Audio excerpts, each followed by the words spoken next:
Everyone, welcome to my channel. हम लोग पढ़ेंगे अभी भारत की शक्ति और सीमा। ये पार्ट 3 है और पिछले पार्ट्स मैंने अपलोड कर दिए हैं, आप ज़रूर देखिएगा। और ये चैप्टर 2 तलाश भारत की खोज का पार्ट 3 है। तो चलिए वीडियो को स्टार्ट करते हैं।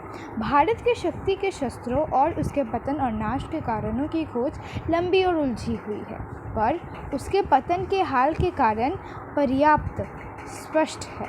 तो बोला गया है कि अगर हम देखें कि भारत की शक्ति का नाश, उसकी प्राचीन शक्ति का नाश अर्थात पतन कैसे हुआ, ये बहुत डिटेल्ड टेक्स्ट में हमें मिलेगा।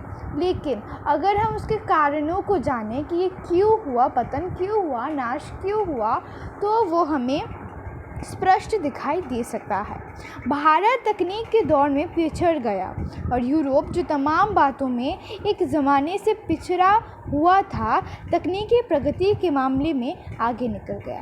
तो फर्स्ट रीज़न जो कि भारत के प्राचीन शक्ति का नाश करने का कारण था, वो फर्स्ट रीज़न क्या था कि भारत ज़्यादा डेवलप नहीं हो पाया। तो ये जो तकनीकी डेवलपमेंट है वो अपना नहीं पाया भारत, और एक ज़माने में जो यूरोप को एकदम पिछड़ा हुआ कहा जाता था, वह तकनीकी दौर में, ठीक है, टेक्नोलॉजी के आने के बाद वह प्रगति में के मामलों में आगे बढ़ गया, मतलब वो डेवलप हो गया with the help of technology. ठीक है, फिर इस तकनीकी विकास के पीछे विज्ञान की चेतना थी तथा हौसलामंद जीवनी शक्ति व मानसिकता थी। मतलब ये जो टेक्नोलॉजी है, इसका आविष्कार विज्ञानों ने की है, एक बहुत ही बुद्धिमान दिमाग ने की है, बुद्धिमान जीवनीय शक्ति ने की है। ठीक है, नई तकनीकों ने पश्चिमी यूरोप के देशों को सैनिक बल दिया और उनके लिए अपना विस्तार करके पूरब पर अधिकार करना आसान हो गया। मतलब ये है कि देखिए, ये जो टेक्नोलॉजी है, इसने पश्चिम मतलब यूरोपियन कंट्रीज़ को, या फिर यूरोप को अगर हम कह लें, तो यूरोप को वो सैनिक बल दिया, मतलब मिलिट्री हेल्प दी, और उसको और हेल्प किया ताकि वह पूरब मतलब ईस्टर्न कंट्रीज़ में वो अधिकार जमा सके, कंट्रोल कर सके या एनेक्स कर सके। ठीक है, यह केवल भारत की ही नहीं, लगभग सारे एशिया की कहानी है। मतलब यूरोप ने सिर्फ इंडिया अर्थात भारत को ही नहीं, बल्कि पूरे एशिया में बहुत से अधिकतर जो कंट्रीज़ है, जो देश है, उनकी कहानी एक ही है। ऐसा क्यों हुआ, इस गुत्थी को समझना ज़्यादा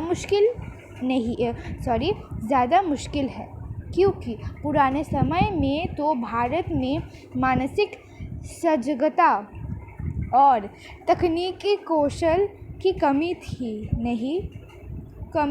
नहीं, किंतु बाद की सदियों में उत्तरोत्तर गिरावट का आभास होने लगा। मतलब बोल रहे हैं कि ऐसा क्यों हुआ, ये जो अधिकार जमाना, ये क्यों हुआ, ये समझना या फिर इसको सुलझाना बहुत ही मुश्किल होगा। ठीक है, लेकिन मुश्किल होगा क्योंकि पुराने समय में भारत का जो मानसिक है वो सजगता में, मतलब वो अच्छा था, काफ़ी अच्छा था, और तकनीकी कौशल की कमी थी।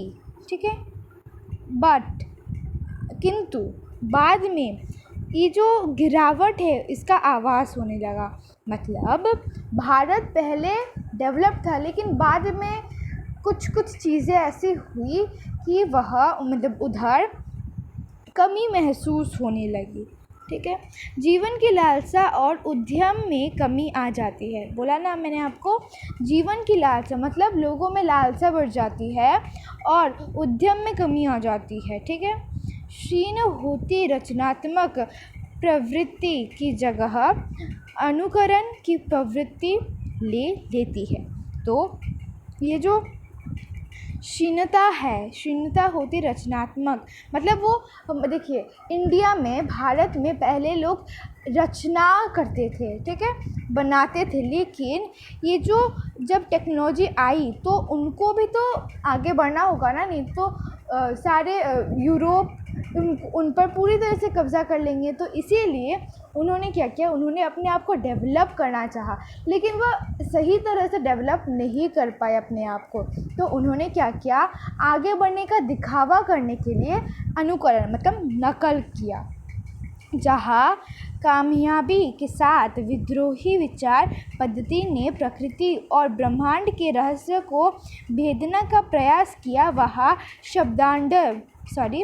शब्दावंडर से लेस भविष्यकार उसकी जगह लेता दिखाई देने लगता है।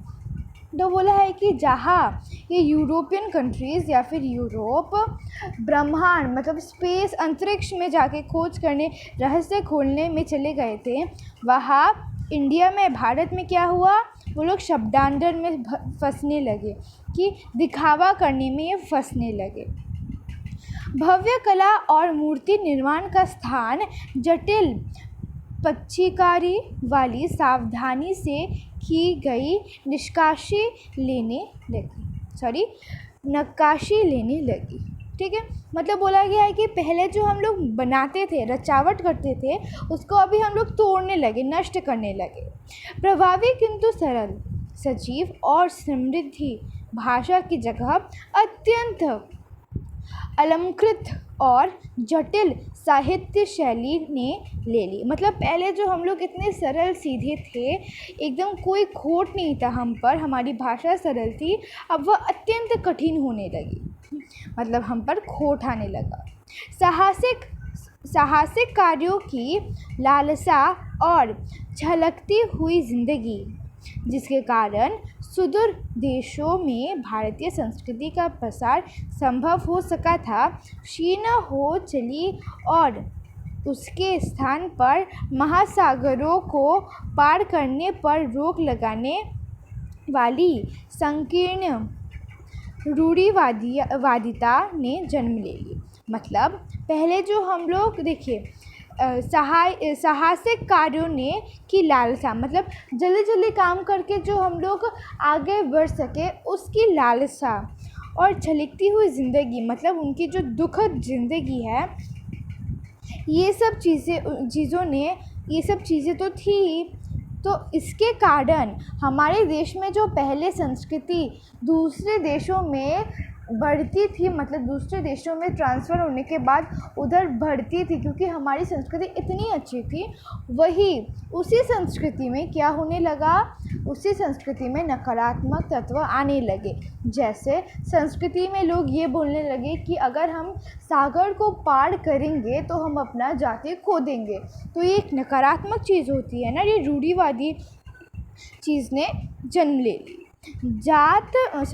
जांच पड़ताल की विवेकपूर्ण चेतना लुप्त होती गई और अतीत की अंधी मूर्ति पूजा ने उसकी जगह ले ली। तो ये जो हम लोग जांच पड़ताल करके ही कुछ चीज़ करते हैं कि ऐसा किया हम लोगों ने, क्यों किया, ये जानने के बाद ही जो हम लोग कार्य करते हैं, ऐसा बंद हो गया और मूर्ति पूजा, अंधविश्वास में ज़्यादा विश्वास होने लगा और मूर्ति की पूजा होने लगी, ठीक है।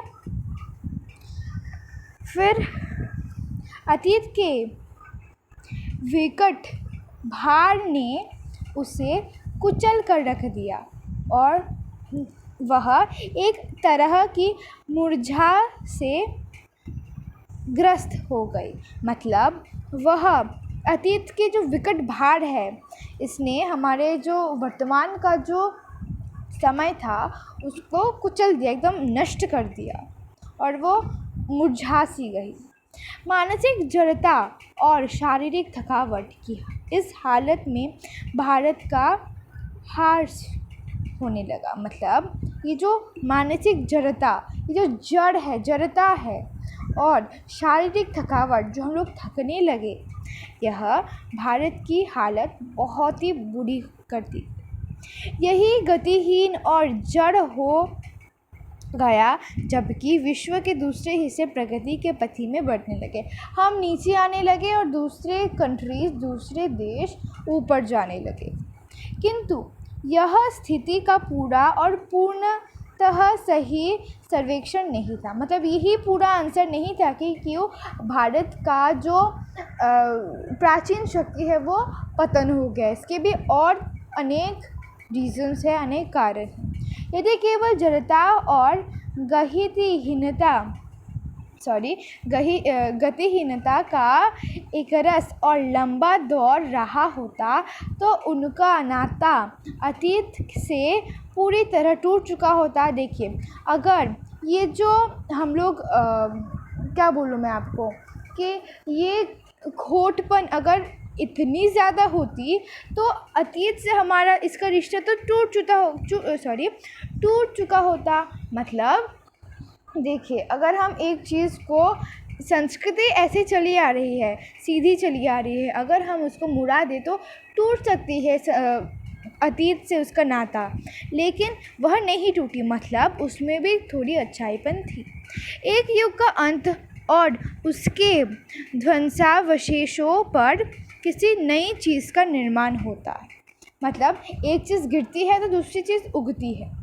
इस तरह का क्रमबद्ध भंग नहीं हुआ और भारत में ही निरंतर बनी रही। मतलब डेवलपमेंट शुरू हो गया, पूरी तरह से हमारी देश गिरी नहीं।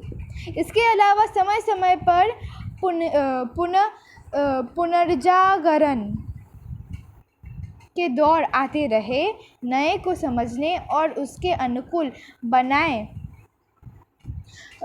अनुकूल बनाकर कम से कम पुराने के अंश के साथ जिसको रक्षा करने लायक समझा गया उसका